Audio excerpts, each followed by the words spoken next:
So, Ford just unveiled the brand new Dark Horse SC. You guys might notice, I'm in a hotel room right now, so I'm going to keep my voice just a little bit lower than usual to respect my neighbors, but it's not going to stop me from narrowing down all the important information I just learned today. So Ford was kind enough to invite me up to Detroit and get a private viewing of the brand new Dark Horse SC, and I have a lot to say about it.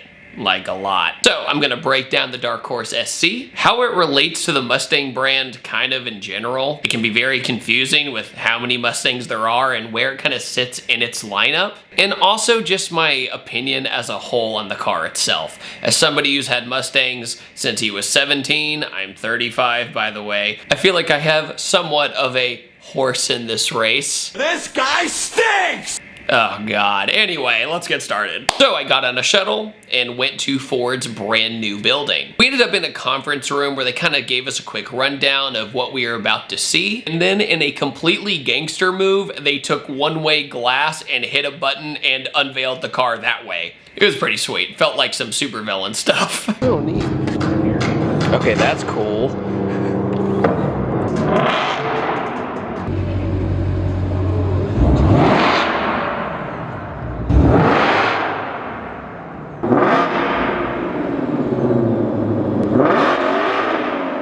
And what I really liked about it is that it was pretty short and sweet. Ford is now celebrating 125 years, which is absolutely incredible historically. So naturally, they're very excited to celebrate the 125 years and just kind of get to the point. But I'm gonna take basically everything they said and I'm going to basically narrow it down to what was the biggest takeaways. It's got the same engine as the Ford Mustang GTD, which is awesome news. 5.2 liter supercharged V8 with a DC style transmission, so no manual here. The car also has a little bit more track width. And one of my personal favorites is that its braking power has essentially the DNA of the GTD. It uses a lot of the same parts. So to basically narrow it down, it's got GTD brakes.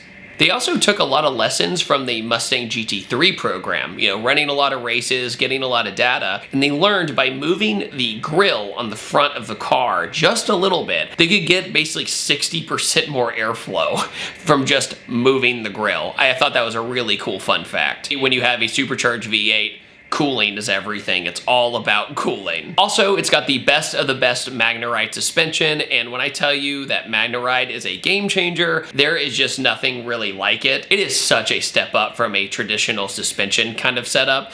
I love MagneRide. I think it's a great choice for this. During the presentation, they're just hammering home like, yes, we want people to track it. We want people to track it. That's kind of the goal here. Now you have the big wing on the back, but there's also a ducktail, and that ducktail actually provides more downforce to help the other wing, which I thought was a really cool fact as well. It's got a ton of downforce. This ducktail spoiler enhances the effectiveness of this wing by 10%, more than 10% additional downforce. So how much do we get downforce? 620 pounds of downforce at 180 miles an hour. And also the front fascia of the car with certain specs has carbon fiber all the way across. And the bumper is really clever with its airflow design, and that's why it's kind of a more unorthodox looking Mustang in the front, at least in my opinion. And it's quite a bit different from the previous Dark Horse. When you put them side by side, they do look pretty different. Also, it's got these wild exhaust tips out in the back. They're these big, fat, rectangular, stacked exhaust tips. Speaking of, if you want to hear the car at like full tilt, Ford just released this brand new video with Max Verstappen driving the brand new Dark Horse SC. So if you want to hear it, it sounds really good, but it's very similar to how the GTD sounds, naturally, because of the engine setup. Okay, so let's talk about a few things that kind of had me going back and forth. The first thing is, at first, I didn't know how to feel about the name. But the more I thought about it, the more I kind of appreciated just how simple it was. It's right there in front of you. It's the Dark Horse SC. It's the supercharged Dark Horse. It doesn't have a bunch of mumbo jumbo numbers or an addition or anything like that, because then it gets even more confusing for the consumer of which car to buy, at what level to buy. You have the Dark Horse here, and then you have the Dark Horse SC right here. It's the faster one. We understand the assignment here. Okay, so let's talk about the appearance itself. First off, the colors are insane. The blue, and yes, I'm biased because I'm that dude in blue, I think this is one of the best blues that Ford has ever done. The pearl in it is just so gorgeous, especially under the right lighting. And they also had a red one and they had a black one, but the blue one was the one I gravitated to and what many gravitated back to take photos and really take it in. Also, the carbon fiber wheels are absolutely unreal in person. They are stunning. And also, of course, it reduces the rotational mass, which helps performance. Second, the extra track width actually makes the hips really aggressive. It was one of my favorite angles of standing at the car was just off to the side. You know, standing not directly in front of it, but just off to the side, because you get that nice side profile with the really big hips and that big wide track width. It feels like a step up from the 2020 GT500 in a lot of ways when it comes to the appearance. Now, I will say, because I'm extremely lucky to see the car in person first and not through video and not through photos, as for now, I think it's an in-person car. What do I mean by that?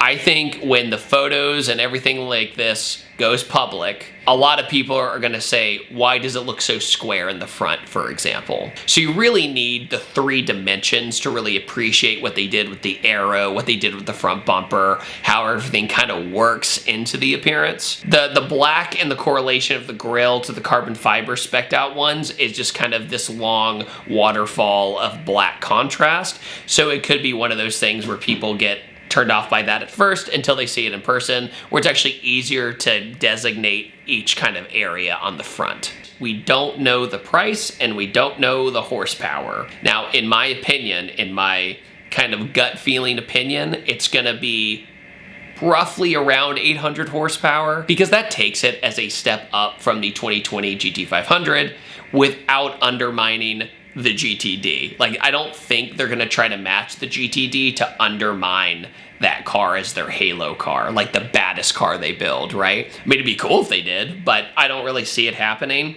And sadly, I think this car is gonna be really expensive. I mean, look at the thing, the carbon fiber, the materials they use, the motor they're using. I think it's gonna be a 6-figure car. I wouldn't be surprised if it's between like 100 and like 125 grand, to be honest. That's kind of my speculative guessing. I don't really have any concrete evidence to back this, but that's kind of my gut feeling. Now let's talk about, in my opinion, the elephant in the room, which is the branding, the Dark Horse branding. When the Dark Horse first came out, I think a lot of people didn't like it, or they felt like they needed to roast it because they didn't know what level Mustang it was. I think with it being the performance S650 Mustang of the new Mustang generation, I think a lot of people were expecting the next GT350 or the next GT500, right? A ton of horsepower and crazy. In the end, when I finally did get to drive the Dark Horse, I was actually really impressed, especially with the Tremec manual transmission. It was an absolute blast to drive, and my takeaway was this is the new Boss 302 or the new Mach 1. It's a step up from the last generation S550 Mach 1 and of course the S197 Boss 302. It's the evolution of that with a different name on it. I always loved the joke that the Dark Horse logo looked like Charizard, you know? This time around, now with the Dark Horse being a more established brand and more people kind of know what the car is, this is a natural step up for the Dark Horse brand to get its slot between the Dark Horse and the GTD. There's now that nice middle ground between them. And to be clear, I drove the Dark Horse back to back with the new M2, the new M3, and also the Nismo Nissan Z is in the same price range, and I wouldn't even blink. I would take the Dark Horse because it's the most fun and engaging to drive. It sounds great, it's fun, the Tremec manual's great, but I can understand from an outside point of view,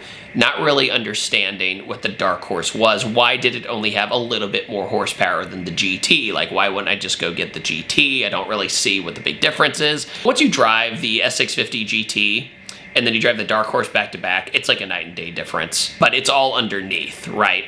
However, there is the other elephant in the room where if you're not a hardcore Ford or Mustang guy, it can be kind of confusing because there's so many Mustang trims now. There's the Ego Boost, then the Mustang GT, then the Dark Horse, then the Mustang, sorry, I just started the Mustang Dark Horse SC, then the GTD, and that's under mostly the Ford corporate OEM umbrella. And then over here, you have the RTR Spec series with all those different variations, like the RTR Spec 5 being the supercharged one with a manual. I'm not undermining either car. I think they both have their place in the lineup.